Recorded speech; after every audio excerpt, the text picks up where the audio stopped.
इस वीडियो में हम कैरेक्टरिस्टिक्स ऑफ ऑर्गेनिक कंपाउंड्स देखेंगे कि वो कौन सी खसूसियात हैं जो ऑर्गेनिक कंपाउंड्स को बाकी कंपाउंड से अलग रखते हैं। ठीक है, तो बढ़ते हैं कि ये कैरेक्टरिस्टिक किसकी वजह से होते हैं।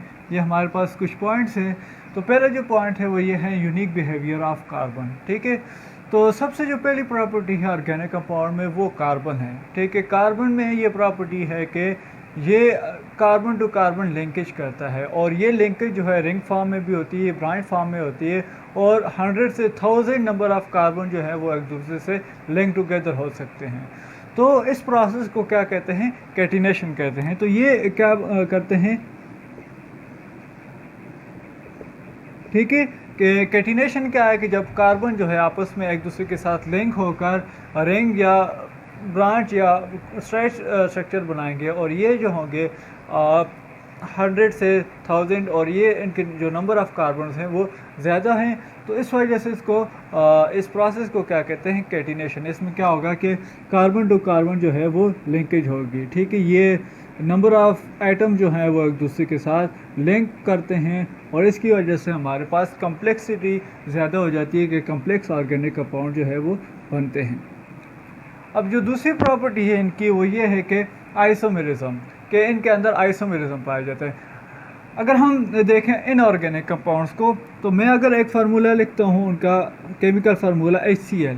ठीक है, तो HCl जो है हाइड्रोजन क्लोराइड जो है हमें पता है कि ये इसी फॉर्म में एग्जिस्ट कर सकते हैं, ये इसका फार्मूला। या सिंपली आप वाटर लिख लें, ठीक है, या फिर आप जो है वो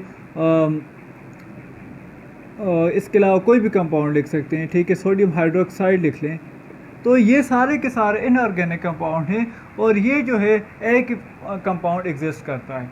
लेकिन अगर आप ऑर्गेनिक कंपाउंड को देखें तो ऑर्गेनिक कंपाउंड में लेट्स सपोज मैं ये लिखता हूँ,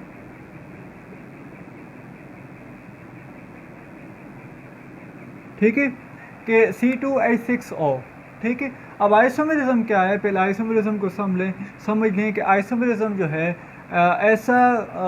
ऐसे कंपाउंड जिनका केमिकल फार्मूला तो सेम हो लेकिन डिफरेंट स्ट्रक्चर हो, तो उनको हम क्या कहते हैं, आइसोमर कहते हैं और इस प्रोसेस को आइसोमेरिज्म कहा जाता है। ठीक है, कंपाउंड्स है having same chemical formula but different structure are called isomer and this process is called isomerism. तो ये क्या कहलाता है, आइसोमेरिज्म कहलाता है। तो ऑर्गेनिक कंपाउंड में लेट्स सपोज हमें जो है ये फार्मूला दिया गया है, लेकिन हम इस फार्मूले की बुनियाद पर कंफर्म नहीं कर सकते कि ये सिर्फ एक ही कंपाउंड है। ठीक है, इसकी रीज़न क्या है कि लेट्स सपोज मैं इस फार्मूले को जो है दो तरीक़ों से लिख सकता हूँ। एक जो है वो हमारे पास CH3OCH3, ठीक है, एक ये फार्मूला आ गया है, ये जो है डाईमिथाइल ईथर। ठीक है, और जो दूसरा है वो ये है CH3CH2OH। अब देखें ये जो दो मैंने कंपाउंड लिखे हैं वो एक ही फार्मूले से डिराइव्ड हैं। यहाँ पर देखें 2 कार्बन हैं और 6 ऑक्सीजन है, 3 2 5 और एक छठा, और यहाँ पर 1 ऑक्सीजन है।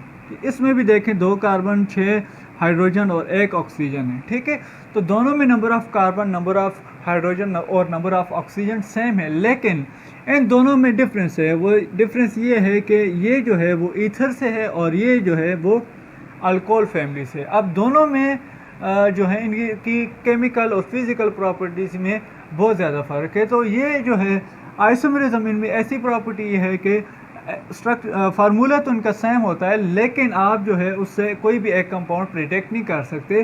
तो इसको क्या कहेंगे, आइसोमेरिज्म कहेंगे। तो आइसोमर जो है वो ऑर्गेनिक केमिस्ट्री में बहुत ज़्यादा इसकी एप्लीकेशन है, बहुत ज़्यादा कंपाउंड में ये पाया जाता है। अब इसके बाद आते हैं नॉन आयनिक बिहेवियर। तो मोस्टली जब हम ऑर्गेनिक कंपाउंड्स को देखते हैं तो उसमें जो 2 एलिमेंट्स हैं वो बहुत ज़्यादा पाए जाते हैं। ठीक है, हाइड्रोजन एंड कार्बन। अब हाइड्रोजन और कार्बन की जो इलेक्ट्रोनेगेटिविटी है उनके दरमियान जो है वो डिफरेंस इतना ज़्यादा नहीं है। ठीक है, कार्बन जो है थोड़ा स्लाइटली इलेक्ट्रोनेगेटिव है, लेकिन ये जो इलेक्ट्रोनेगेटिविटी है वो इतनी ज़्यादा नहीं है कि इनके दरमियान पोलैरिटी या आयनिक बिहेवियर कास्ट कर सके। तो यही वजह है कि ये जो बॉन्ड है कार्बन और हाइड्रोजन के दरमियान ये नॉन पोलर है, ठीक है। तो नॉन पोलर होने की वजह से ये जो कंपाउंड्स है वो डिफरेंट बिहेवियर शो करते हैं इन सॉल्युबिलिटी और रेट ऑफ रिएक्शन में, ठीक है। तो इलेक्ट्रोनेगेटिविटी का डिफरेंस ना होने की वजह से ये क्या है, नॉन पोलर है। इनको आप पार्शियल पॉजिटिव और पार्शियल नेगेटिव नहीं लिख सकते, क्यों। और इनमें हम यूँ भी कह सकते हैं कि जो हाइड्रोजन होते हैं वो almost between carbon and hydrogen होते हैं, सॉरी जो इलेक्ट्रॉन्स होते हैं वो almost between hydrogen and carbon होते हैं। तो ये इनका नॉन आयनिक बिहेवियर है। जितना ज़्यादा आपको पता है कि इलेक्ट्रोनेगेटिविटी का डिफरेंस ज़्यादा होता है एलिमेंट्स के दरमियान, तो उसके नतीजे में क्या होगा, पोलैरिटी काज होती है पहली। तो पहले जब पोलैरिटी डिफरेंस ज़्यादा हो जाए तो यही पोलैरिटी जो है वो आयनिक बिहेवियर में कन्वर्ट हो जाती है। तो जितनी ज़्यादा पोलैरिटी होगी उतना ही ज़्यादा उसमें आयनिक बिहेवियर ज़्यादा होता जाएगा। अब इसके बाद बढ़ते हैं सॉल्युबिलिटी की तरफ। तो सॉल्युबिलिटी क्या है, क्योंकि ये नॉन पोलर कंपाउंड्स हैं तो हमें पता है लाइक डिज़ॉल्व लाइक। तो ये नॉन पोलर होने की वजह से नॉन पोलर सॉल्वेंट्स के अंदर ही डिज़ॉल्व हो सकते हैं, ठीक है। ऑर्गेनिक कंपाउंड जो है वो वाटर के अंदर डिज़ॉल्व नहीं हो सकते। उसकी रीज़न ये है कि वाटर जो है वो पोलर है, और ये जो है ऑर्गेनिक कंपाउंड जो हैं वो नॉन पोलर हैं, ठीक है। तो ये जो है वो एक दूसरे के साथ मेसिबल नहीं होते, एक दूसरे के अंदर डिज़ॉल्व नहीं हो सकते। तो ऑर्गेनिक कंपाउंड जो है, most of the organic compound जो है वो इनसॉल्युबल होते हैं वाटर के अंदर। कुछ एक्सेप्शंस हैं जिसमें अल्कोहल आ जाते हैं, कुछ एसिड्स आ जाते हैं क्योंकि उनमें हाइड्रोक्सिल ग्रुप होता है, लेकिन most of the organic compound जो हैं वो इनसॉल्युबल होते हैं। फिर हम आते हैं रेट ऑफ रिएक्शन की तरफ। तो हमने यहाँ पर देखा है कि नॉन आयनिक बिहेवियर, और ये हमने बात की कि ये नॉन पोलर कंपाउंड्स हैं और इनके दरमियान जो बॉन्डिंग होती है वो कोवलेंट बॉन्डिंग होती है। तो रेट ऑफ रिएक्शन है, देखें अगर हम आयनिक कंपाउंड्स की बात करें तो आयनिक कंपाउंड्स के जो रिएक्शंस होते हैं वो फास्ट होते हैं। अब इसकी रीज़न क्या है, उसकी रीज़न ये है कि रिएक्शंस होने के लिए क्या चीज़ ज़रूरी है कि रिएक्टेंट्स है हमारे पास, ठीक है, और ये आपस में कंबाइन होंगी,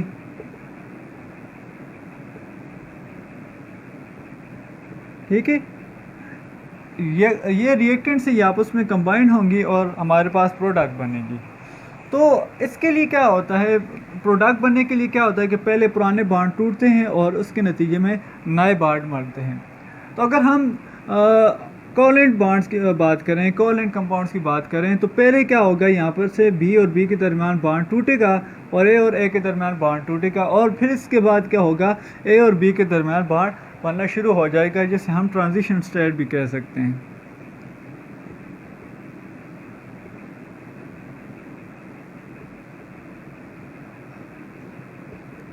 तो चूँकि जो कोवलेंट बॉन्ड होते हैं उनको पहले अपने पुराने बॉन्ड तोड़ना पड़ते हैं, उसके बाद जो है वो नए बॉन्ड बनाना पड़ते हैं। इस वजह से इनके जो रिएक्शंस होते हैं वो स्लो होते हैं as compare to ionic compounds. उसमें क्या होता है कि ऑलरेडी आयंस बन चुके होते हैं। अगर यहाँ पर सोडियम और क्लोराइड है तो ये जो ही हम इनको डिज़ोल्व करेंगे इनके दरमियान बॉन्ड टूट जाएगा सोडियम और, तो इसके बाद जो है इनको पुराने बॉन्ड तोड़ने की ज़रूरत नहीं पड़ेगी। ये क्या करेंगे, रिएक्ट करके प्रोडक्ट बना लेंगे। तो इसी वजह से जो आयनिक कंपाउंड्स होते हैं इनके रिएक्शन जो है वो फास्ट होते हैं as compare to covalent compounds. तो इसी वजह से चूँकि इनके अंदर कोवलेंट बॉन्डिंग होती है तो ऑर्गेनिक कंपाउंड्स के जो केमिकल रिएक्शन होते हैं वो स्लो होते हैं, ठीक है। अब आते हैं सिमिलर बिहेवियर।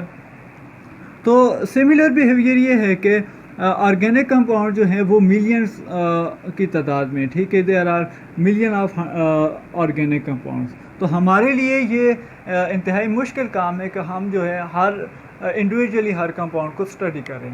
तो उसके लिए इनकी जो एक प्रॉपर्टी है वो ये है कि इनके अंदर सिमिलरिटी पाई जाती है, ठीक है। इनके अंदर डिफरेंट ग्रुप्स होते हैं जो इनको स्पेसिफिक प्रॉपर्टीज़ देते हैं, उनको हम क्या कहते हैं, फंक्शनल ग्रुप। तो इन फंक्शनल ग्रुप की वजह से इनकी सीरीज़ बनती है जिनको होमोलोगस सीरीज़ कहा जाता है। तो होमोलोगस सीरीज़ में ये होता है कि जितने भी मेंबर होते हैं उस सीरीज़ के उनकी ऑलमोस्ट जो केमिकल प्रॉपर्टीज़ और फिज़िकल प्रॉपर्टीज़ होती, केमिकल प्रॉपर्टीज़ जो होती हैं वो सेम होती हैं, और दूसरे जो है उनके मोड ऑफ प्रिपरेशन भी सेम होते हैं कि आप जो है उनको सिंथेसाइज जो है वो एक ही मेथड से कर सकते हैं जितने भी मेंबर्स होंगे। तो इस वजह से हम अगर उस सीरीज़ में एक या दो कंपाउंड्स को स्टडी कर लें तो हमारे लिए उस बाकी जो मेंबर्स होंगे उनकी केमिकल और फिज़िकल प्रॉपर्टीज़ को प्रेडिक्ट करना आसान हो जाता है, तो हमें उनको स्टडी करने की ज़रूरत नहीं रहती। और इनकी जो फिज़िकल प्रॉपर्टी हैं वो भी ग्रेजुअली इंक्रीज़ या डिक्रीज़ होती रहती है। मोस्टली ये अगर हम फिज़िकल प्रॉपर्टीज़ की बात करें तो उसमें मेल्टिंग एंड बॉइलिंग पॉइंट आ जाता है। तो जनरली ये होता है कि आप ये कह सकते हैं कि जो कार्बन एटम जो हैं वो ऐड होते जाते हैं, मॉलिक्यूलर वेट उसका इंक्रीज़ होता जाता है, तो मेल्टिंग एंड बॉइलिंग पॉइंट भी ज़्यादा होता जाता है। तो कहने का मतलब ये है कि जितने भी सिमिलरिटी होगी होमोलोगस सीरीज़ में अगर हम बात करेंगे तो उसके अंदर जितने भी मेंबर होंगे उनकी जो फिज़िकल एंड केमिकल प्रॉपर्टीज़ होंगी वो सेम होंगी। तो ये कुछ कैरेक्टरिस्टिक्स है ऑर्गेनिक कंपाउंड्स के।